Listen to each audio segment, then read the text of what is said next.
All right, so today we're diving deep into resurfacing techniques. Yeah. It's something that, all of us are going to need to be familiar with, especially if you're getting ready to sit for your board exams. Yeah. Definitely lots of questions there for Yeah. sure. So let's get started with, I guess the most straightforward way to think about resurfacing, which is mechanical resurfacing. Yeah. So when we think about that, I think the first thing that comes to mind is dermabrasion. Yeah, dermabrasion's been around forever. It's Yeah. one of those things that we think about. It's a classic that's still very relevant today. Hmm. And it's one of those things where essentially we're just taking a motorized device and kind of sanding down the skin, to remove those top layers and allow that fresh collagen to form to improve the appearance of wrinkles, acne scars, and even provide some skin tightening. And I think one of the things that I remember from residency is just how important the depth is that you get with dermabrasion. And so what are some tips for, our listeners out there who Uh-huh. are prepping for their exams about how to make sure you're, hitting that sweet spot? Yeah, and examiners will definitely grill you on this one, for sure.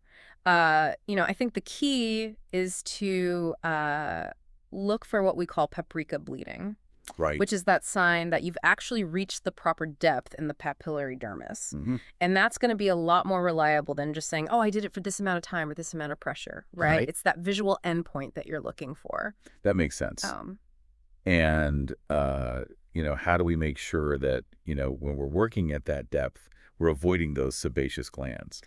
Yeah, I mean, magnification is super important, Right. especially as you get down into the reticular dermis. You'll see the blood vessels become more prominent. Mhm.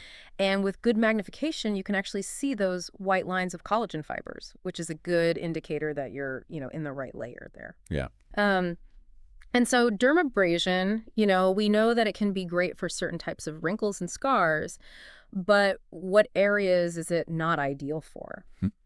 Yeah. Are there, Uh, any areas where maybe we want to Yeah. avoid dermabrasion? Yeah, so dermabrasion's not the best option for wrinkles around the eyes Right. or those wrinkles that are between the lower lip and chin. Hmm. The skin's just thinner and more delicate in those areas and can result in scarring if you do dermabrasion in those spots. Got it. Cryoanesthesia seems to be the choice for pain management with dermabrasion, what makes it so effective. Cryoanesthesia is great because it not only numbs the area, but it also makes the tissue firmer Hmm. and really helps to control that bleeding, which is important for that precise work that we need to do. Right. And so when we're thinking about, dermabrasion, are Mhm. there any other techniques or tips that, our listeners should be thinking about to improve their outcomes? Yeah, definitely. If you're thinking about doing dermabrasion on a larger area, it's really important to, kind of plan your approach strategically. Right. One of the things is dermabrated areas are going to bleed, and that blood can obscure, areas that you haven't treated. Right. A simple trick is to use gentian violet topically. Oh, that's a good tip. Yeah, it's a little trick of the trade. Yeah. It's going to disappear as you treat each area. Mm. So you can always, have that visual guide of where you've been. That's great. Um, Speaking of high pressure situations, let's talk about what patients can expect after dermabrasion. Right. And I think, it's really important to, counsel our patients preoperatively so that they know what to expect. Yeah.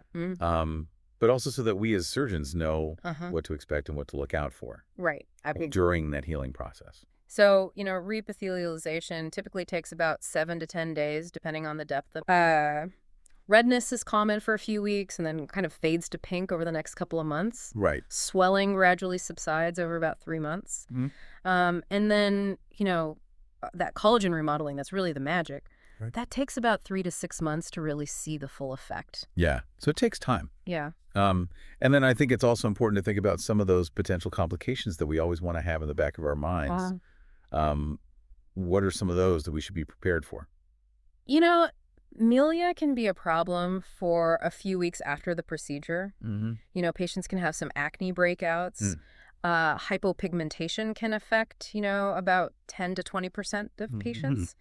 And then, hyperpigmentation can also occur, but usually that's reversible with hydroquinone and sun protection. Right. Right. And, speaking of, post-treatment, are there any specific products we should be avoiding? Yeah, definitely a word of caution on those antibacterial ointments, especially the ones containing neomycin. Right. They can trigger contact dermatitis, so we want to, use those sparingly. Good to know. Let's shift gears to microdermabrasion, Okay. which is, a little bit gentler than dermabrasion. Right. So what is it? Well, it's basically a handheld device that uses tiny particles, Mm-hmm. like aluminum oxide crystals or sodium chloride, Right. to create a very superficial and controlled injury to the skin. Right. So that controlled injury is what's then stimulating the collagen Yes, to start to form. exactly. And so with that, what types of skin issues is microdermabrasion particularly effective for? It's great for rough skin, texture irregularities, Mm-hmm. acne scars, even mottled pigmentation from sun damage. Right. The results for fine wrinkles, can be a bit inconsistent, though. Okay, yeah, so maybe not the first line treatment for Right. someone with Yeah, fine right. lines. Exactly. Okay. And when we think about microdermabrasion compared to dermabrasion, Yeah. what are some of the advantages? Yeah, since microdermabrasion is really only working on the epidermis, Mm-hmm. it can be repeated more frequently with minimal redness and a big plus, no anesthesia needed. Oh, yeah, that's good. It's Very patient friendly. very patient-friendly, easy to do in the office. All right, and so when we think about, Uh-huh. a typical treatment plan Yeah. for microdermabrasion, can you walk us through that? Yeah, it's usually a series of 4 to 12 treatments, either weekly or bi-monthly. Okay. It's important to have the patient avoid sun exposure the week before the procedure Mm-hmm. and hold off on those retinoids and glycolic acid creams for a few days beforehand. Okay, and then post-treatment care is pretty straightforward, I imagine. Yeah, keep it clean, moisturized, and protected from the sun. Okay, and so what about, as we think about every procedure, we always want to be thinking about, Mhm. potential complication. What are some of those that we should be keeping in the back of our minds with microdermabrasion? There's always a risk of bleeding, Yeah. infection, Well, scarring, yeah. hypopigmentation, and then the potential to aggravate any existing conditions like rosacea and telangiectasias. Right, and so, those pre-existing conditions Mm-hmm. would be considered relative contraindications, right? Yeah. What about absolute contraindications? Yeah, active infections are going to be a no-no. Mm-hmm. So things like impetigo, flat warts, active herpes simplex. Right. We need to be careful with patients who've recently used isotretinoin. Mm-hmm. It's best to wait a full year after treatment with isotretinoin to avoid those hypertrophic scars. Okay, perfect. All right, so that brings us to the end of our mechanical resurfacing. Uh-huh. Let's switch gears now and talk about some of those non-ablative skin tightening modalities. Yeah. And we can start with, probably the most well-known of them, thermage, and how that radiofrequency is used to achieve skin tightening. So thermage uses radiofrequency with cryogenic cooling Mm-hmm. to tighten and contour mild skin laxity, particularly in the lower face and neck. Okay. So the rapid polarity changes of the radiofrequency create heat, which is what stimulates collagen production, and that cryogenic cooling helps to protect the epidermis. So when we're thinking about the energy levels and, tip sizes that we use, can you walk me through that? Yeah, the size of the tip affects the depth of that injury. Mm-hmm. And then the energy level, which is typically between 85 and 135 joules per square centimeter, Okay. can be adjusted based on the patient's tolerance. Right. So we need to Yeah. titrate that based on patient comfort. Yeah, absolutely. Okay. And what's really interesting here is that while there's some immediate erythema, which lasts for 24 to 36 hours, Right. the epidermis remains intact. And the real action is happening in those deeper layers where the heat is stimulating those collagen changes. Right. And so are there any other side effects we need to be thinking about beyond the erythema? Patients may experience some edema and erythema Okay. immediately after treatment, Mm-hmm. and rarely there can be some dysesthesia. Okay. So redness, swelling, and then maybe some unusual sensations. Yeah. Okay. And then, as far as outcomes go, Mm-hmm. what are we expecting with thermage? Are we expecting, the same kind of results as a facelift or? No. So the outcomes can be a little bit variable, Mhm. and it's definitely not going to deliver the same dramatic results as a facelift or, ablative resurfacing. Right. So really, we need to counsel our patients Right. that it's not going to be a replacement for a facelift, Exactly. and we need to have Right, yeah. realistic expectations. Yeah, absolutely. Okay, perfect. And so then kind of our next Yeah. non-ablative skin tightening modality is therapy. And so can you walk us through how that works? So all therapy is using focused ultrasound to actually remodel the dermis Okay. and the SMS platysma. Mm-hmm. What's interesting about all therapy is it's FDA approved to treat contour deformities in the head, neck, and submental regions. Okay. And so as far as the ultrasound goes, how does that play into Yeah. how we're using it? Yeah, so the device uses ultrasound imaging to actually visualize the target tissue, Mm-hmm. and then it delivers focused ultrasound energy Right. to create tiny, controlled thermal injury zones in a very precise pattern. So, the probe that we choose is Yeah. going to determine the depth and the volume of those lesions. Exactly. And the energy level, which is typically between zero 0.5 and 1.2 joules, Okay. can be adjusted based on the patient's comfort level. So there's a lot of customizations There is. that we can do Yeah. with full therapy. Yep. Okay, and so how do patients typically tolerate the treatment?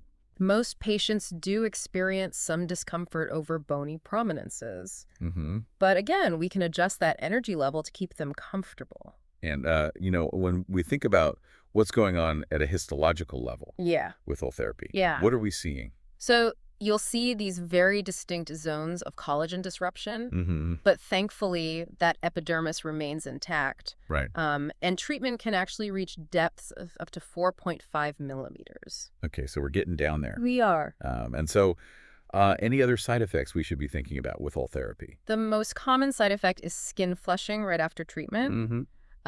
That can progress to erythema, which lasts up to 24 hours. Right. You might also see some edema, tingling, tenderness, Right. numbness, bruising, but those are less common. Okay, got it. And as far as the results go, are they Yeah. similar to thermage? Yeah, they can be variable. Mm-hmm.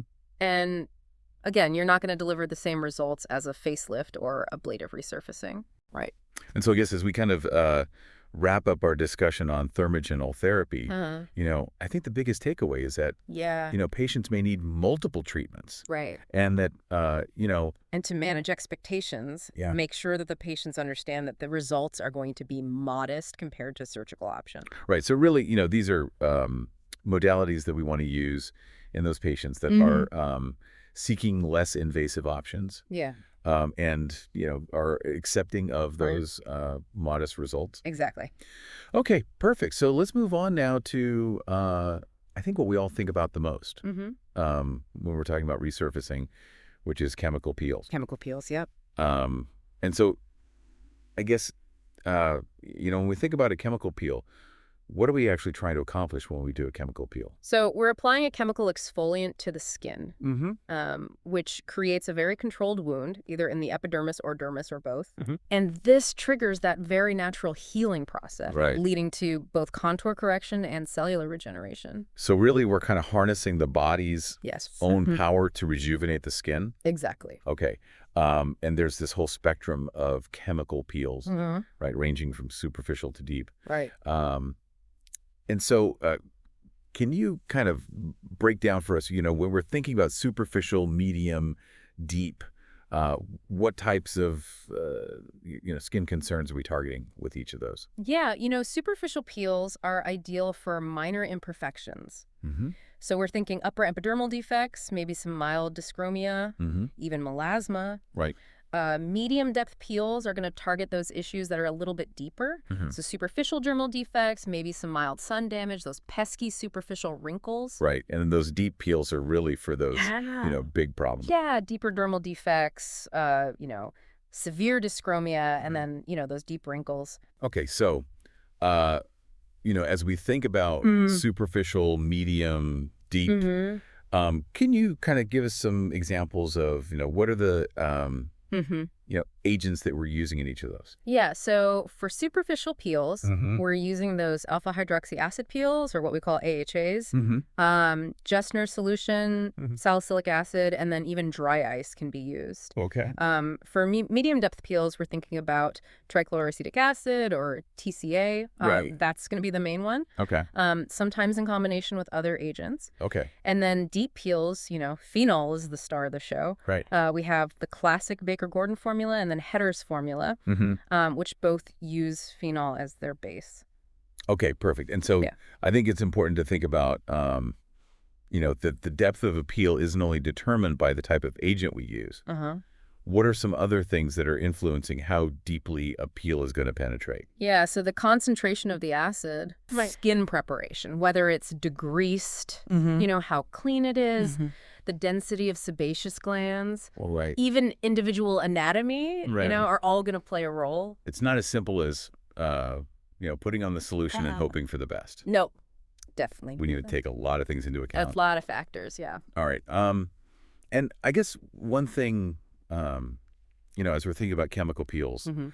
we always want to kind of compare it to other things that we can do to resurface the skin. Right. And so I guess, one of those other modalities that we're always thinking about is laser resurfacing. Hmm. And so what are some of the key differences between chemical peels Yeah. and laser resurfacing? Yeah, that's a great question. Yeah. And it's definitely one that's going to come up on your exams. Right. Chemical peels actually cause less dermal thinning Uh-huh. than laser resurfacing, which can make them, safer in certain patients. Right. They're also more cost-effective and tend to be more effective for those deeper wrinkles. Okay. So some definite advantages. Yeah. What about disadvantages? The redness tends to last a little bit longer. Mm-hmm. And there's usually more swelling in the first few days. Okay. So it's really weighing the pros and cons for the patient Absolutely. and deciding what's best for them and what they're trying to achieve. And, the lighter peels can be repeated with minimal risk of scarring or erythema. Hmm. But those deep peels, Right. those are going to have a longer healing time and a higher risk of hypopigmentation and scarring. So, before we even pick a peel, we need to think about the patient Right. and specifically their skin type. Absolutely. An accurate skin type assessment is crucial. Okay. Can you walk us through Yeah. that skin type assessment? Yeah. So we use a 3-step process. Yeah. First, we look at the patient's ability to tan. Yeah. And the less they tan, the more sensitive they are. Why is that so important? So that's going to help us figure out their risk for post-inflammatory hyperpigmentation. Okay. And those that tan less easily are going to be more prone to that. Okay. That makes sense. Then we assess the degree of actinic damage. Okay. The more sun damage, the thicker the skin is going to be, and the more aggressive of a peel they can tolerate. So in a way, sun damage can actually work to our advantage. In that sense, yes. Okay. And then finally, we delve into their current skincare regimen. Right. What products are they using? Mhm. What's their commitment level to skincare? Right. All of that is going to help us tailor the treatment plan. Okay. So it's not just, Yeah. the intrinsic qualities of their skin, Right. but it's also, what they're doing Mm-hmm. to take care of their skin. Yeah, what their overall approach is. Okay, perfect. Mhm. And you mentioned pre-treatment regimen. Yeah. And you've said this a couple of times, but I want to emphasize it again. Uh-huh. It's critical. Yeah, super important. And can you walk us through that a little bit more? The pre-treatment regimen is going to do a lot to prepare the skin for that peel, Right. prevent complication, Mm-hmm. and set the stage for dramatic results. Okay, so what does a typical pre-treatment regimen actually look like? So sun avoidance, no cigarettes, Mm-hmm. and then establishing a solid daily skincare routine. Okay. So, Think a gentle cleanser with buffing grains, Mhm. an AHA toner, No.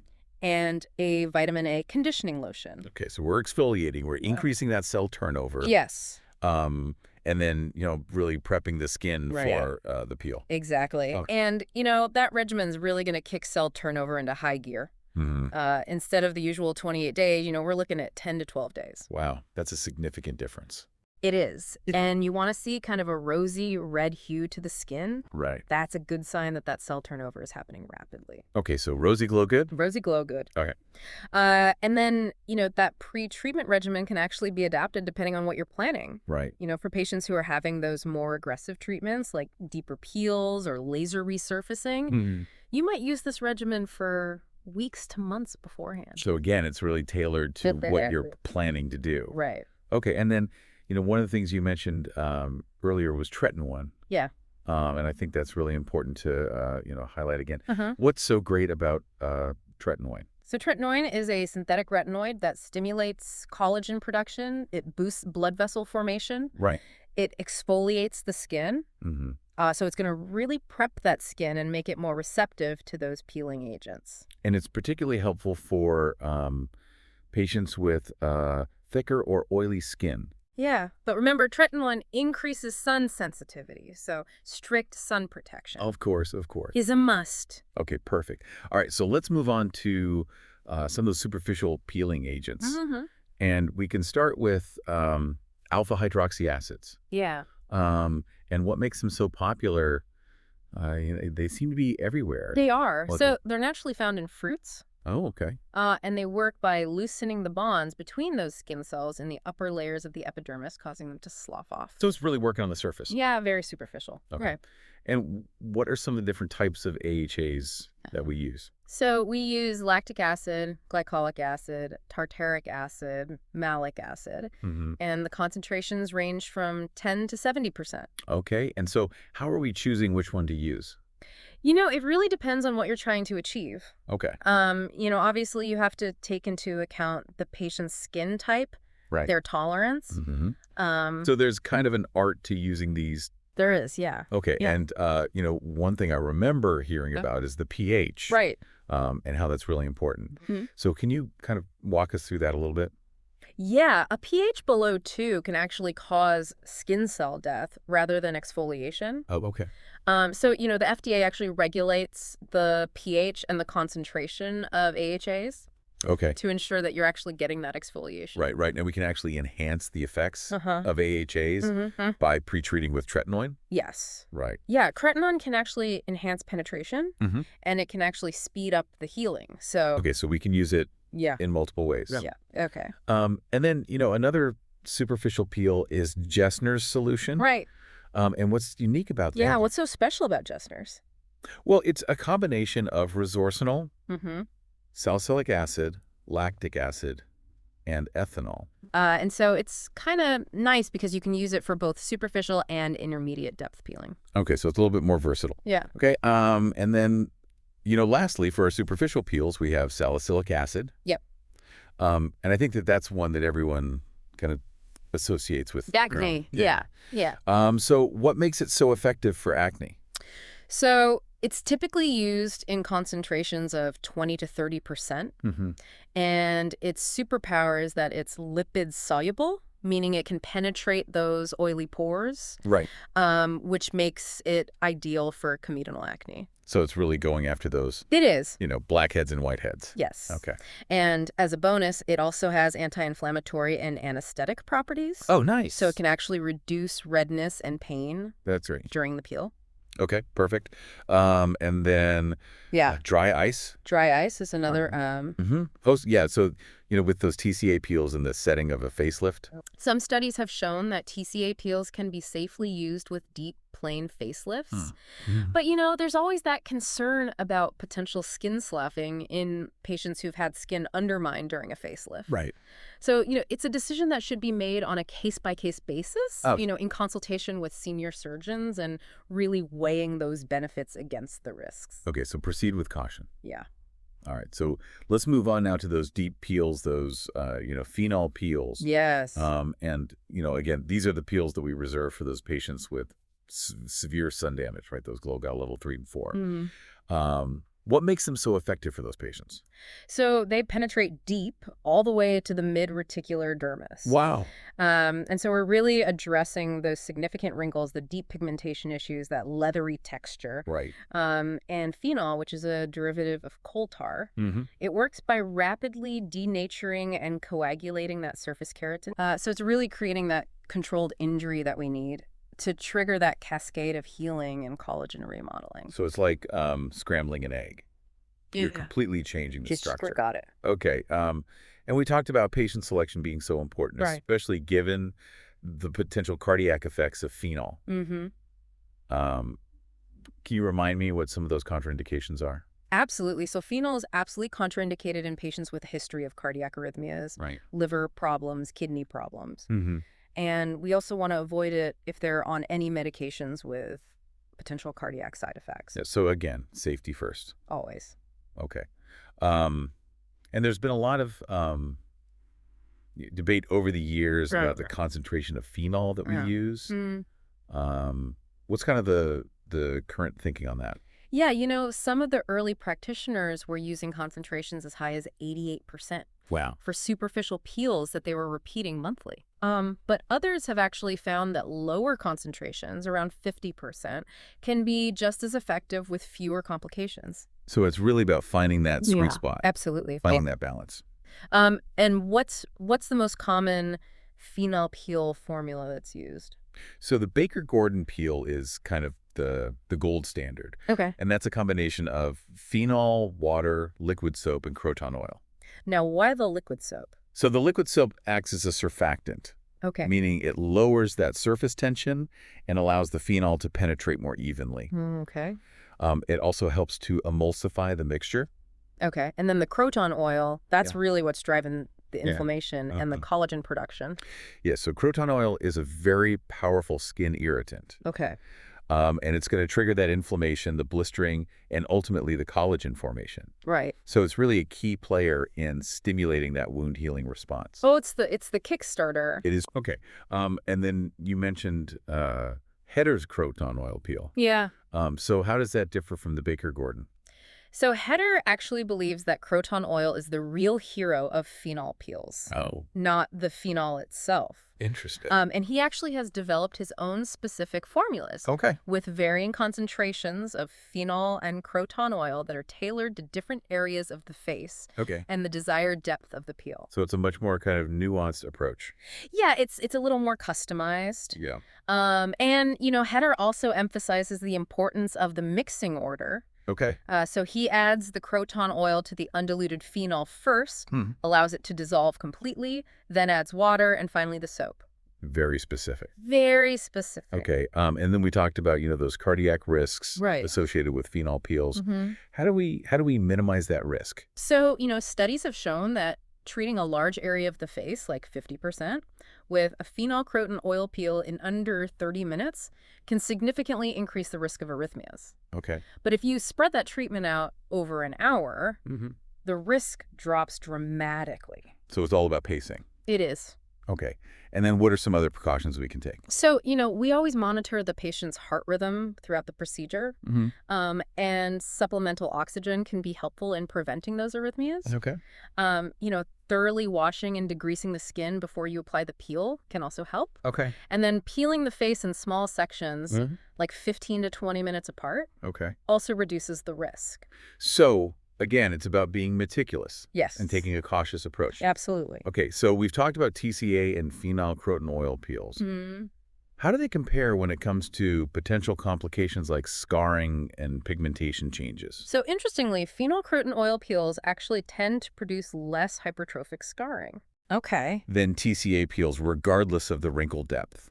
Interesting. And while all deep phenol peels can cause some degree of hypopigmentation, Right. phenol croton oil peels tend to cause less hypopigmentation Okay. than TCA peels. Okay. So it seems like there's kind of some advantages there as Yeah. far as the phenol croton oil peels. Okay, perfect. So let's shift gears a little bit Okay. and talk about, I guess the broader spectrum of complications that we can see with resurfacing, Yeah. regardless of the technique that we use. Right. So infection is always a concern. Of course. Right. I mean, we're disrupting the skin barrier. Exactly. Anytime you disrupt that skin barrier, you're opening the door to infection. Right. An infection can be, Right.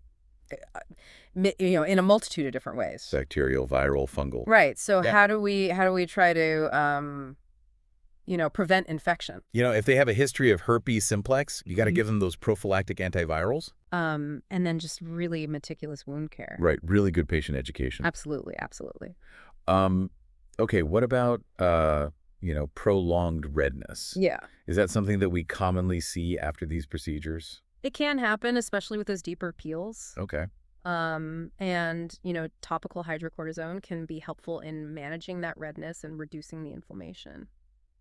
Okay. And can these resurfacing procedures sometimes trigger acne breakouts? They can, yeah. Okay. They can occur a few days after the procedure, but it's usually temporary. Okay. Um, And then, of course, we worry about scars. right, big time. So how do we think about scars when we're thinking about resurfacing? Careful patient selection is essential. All right. If they have a history of keloid scarring, we probably shouldn't be resurfacing them. Right. And then just meticulous technique Mm-hmm. is crucial to minimize that risk. And then, we worry about pigmentation changes. Yes. Both hyper and hypopigmentation. Absolutely. It can happen after resurfacing. Right. The hyperpigmentation will usually resolve on its own. Okay. But the hypopigmentation can be permanent. So again, good patient counseling. Right. Transparency is key. Yeah. Absolutely. Okay. And then lastly, milia. Delia, yeah, those little white bumps. Right. So what causes those? So they can pop up, a few weeks after reepithelialization. Mm-hmm. And sometimes using those thick ointments can actually worsen them. Okay. Because it's blocking those sebaceous glands. Right. Um, So again, keep it clean, keep it breathable. Yeah. And if they do appear, you can usually extract them pretty easily. okay, perfect. So now, as we're thinking about these peels, Yeah. I think it all starts with that patient evaluation Uh-huh. and specifically the skin type assessment. Absolutely. Fundamental. Could you walk us through that 3-step process that you mentioned earlier?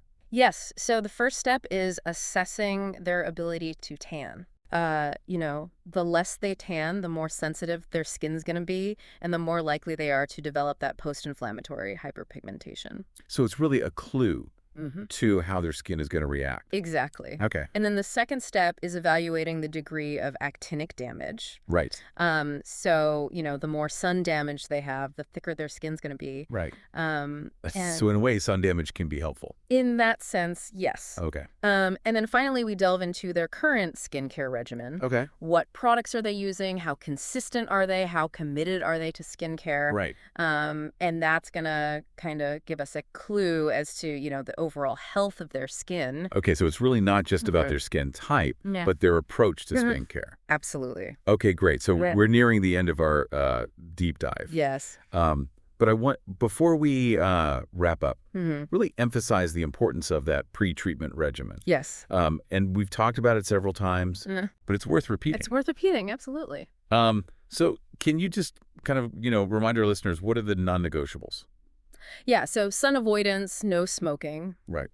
Those are paramount. Mm-hmm. Both can really hinder healing and increase the risk of complications. And then as far as a daily skincare routine goes. So, gentle cleanser with buffing grains, an AHA toner, and a vitamin A conditioning lotion. And what's the rationale behind those? So the buffing grains are going to help exfoliate, Okay. get rid of those dead skin cells, allow for better penetration of the peel. Mm-hmm. That AHA toner is going to further enhance exfoliation, promote cell turnover. Right. And then the vitamin A lotion is really stimulating that collagen production Okay. and refining that skin texture. So it's really a multi-pronged approach. It is. Okay.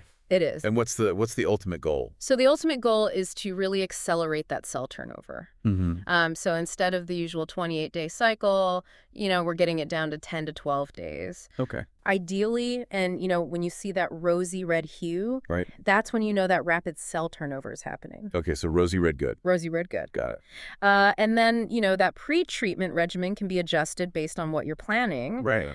So for patients with significant sun damage, you might incorporate monthly microdermabrasion or glycolic acid peels along with that daily routine. Okay. To really further exfoliate, reduce those pigmentation irregularities, and boost collagen production. Okay. And then for those with moderate to severe sun damage, Yeah. we can add an IPL. IPL, yeah, that intense pulsed light Right. can be a great addition, Okay. targeting those sunspots, the redness, the broken Okay, capillaries. perfect. And then Yeah. as we think about, we've talked about pre-treatment. Yes. Let's talk about post-treatment care.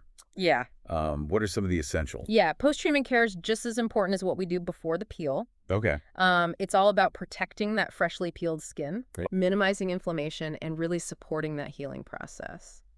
So what are the must-dos? Sun protection, Sun protection. non-negotiable. I mean, we sound like a broken record, I know, but but it's so important. it's so important. And, the patients have to wear broad spectrum sunscreen Mm-hmm. with an SPF of 30 or higher every single day, Rain or shine, rain or shine, reapplying every 2 hours. every 2 hours, especially if they're outdoors. No excuses. No excuses. Okay, and then, what about moisturizers? Keeping that skin hydrated is super important. Okay. So a gentle, fragrance-free moisturizer Mhm. should be applied several times daily. Okay. Any other tips for, Yeah.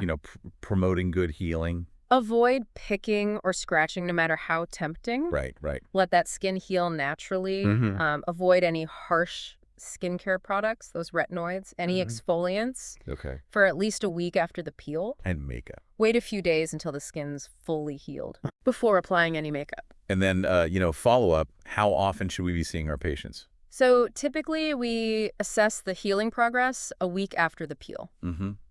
Make sure there's no concerns. Okay. And then further follow-ups scheduled based on the type of peel and the patient's needs. Perfect. Well, this has been, a really thorough overview It has. of resurfacing techniques. Yeah. I think that we've covered everything from the specifics of the different types of peels to pre-treatment, post-treatment care. Mm-hmm. I feel much more prepared now to tackle this topic on my exams. I'm glad to hear it. Any last thoughts before we wrap up this part? Resurfacing can really yield dramatic results. Yeah.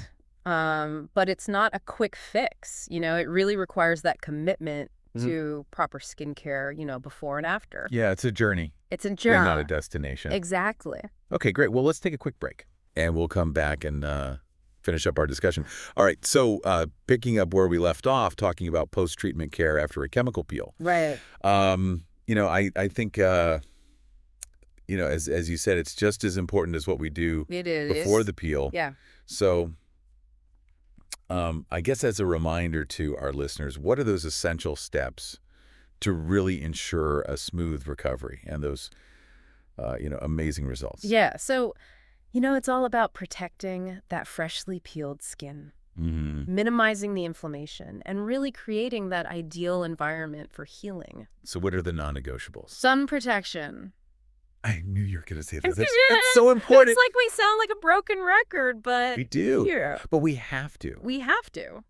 And I think the reason we have to is because, we know that if we don't protect that skin, Right. we're going to end up with hyperpigmentation. We're going to end up with scarring and a whole host of other All sorts of things. problems. So, we're talking broad spectrum sunscreen, SPF 30 or higher, every day, Every day, rain or shine, rain or shine, reapply every 2 hours, especially if you're outside. especially if you're outdoors. Okay, so sunscreen is a given. Yeah. What about moisturizers? Keeping the skin hydrated is essential for healing. Mm-hmm. So, we recommend a gentle, fragrance-free moisturizer applied several times a day. Okay, what about other things that can irritate the skin? Are there any products or activities that we should tell our patients to avoid? Definitely, picking or scratching is a big no-no. Of course, of course. No matter how tempting it is, Right. we got to let that skin heal naturally. Mm-hmm. Also, avoid harsh skincare products, those retinoids, any exfoliants, Okay. at least for a week after the peel. Okay. And, I know a lot of patients ask about makeup. Yeah. When can they start wearing makeup again? Wait a few days Okay. until the skin is fully healed before applying any makeup. Okay. Good to know. And then, as far as follow-up goes, Mm-hmm. how often should we be seeing our patients?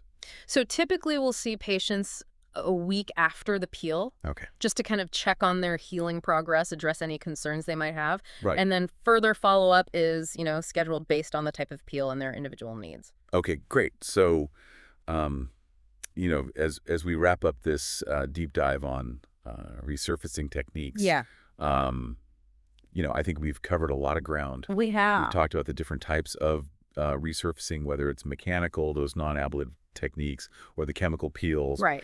We've talked about patient selection, pre-treatment, post-treatment. Any final thoughts that you want to leave our listeners with? These resurfacing techniques can be incredibly effective for rejuvenating the skin, addressing all sorts of concerns. Hmm. But, it's important to remember that these procedures are not without risk. Right. So we need to go into them with a thorough understanding of the science, Right. the art of skin rejuvenation. Absolutely. We got to know those mechanisms, the indications, the contraindications, Yeah. those potential complications, and really the intricacies of that pre and post treatment care. It's not just about putting on a solution or Yeah. using a laser. It's so much more. It's a whole process, It yeah. is. And it's a field that's constantly evolving. It is. Yeah. We have all these new techniques and technologies emerging all the time. So, for those of you that are studying for your exams, keep learning. Never stop pushing the boundaries of your knowledge. Yes. Well, this deep dive has definitely helped me, solidify my understanding of these resurfacing techniques. Good. I'm glad to hear it. So thank you for sharing your expertise. You're welcome. I've enjoyed it. And to our listeners, thank you for joining us. Yes. Thank you. For another deep dive, we'll see you next time.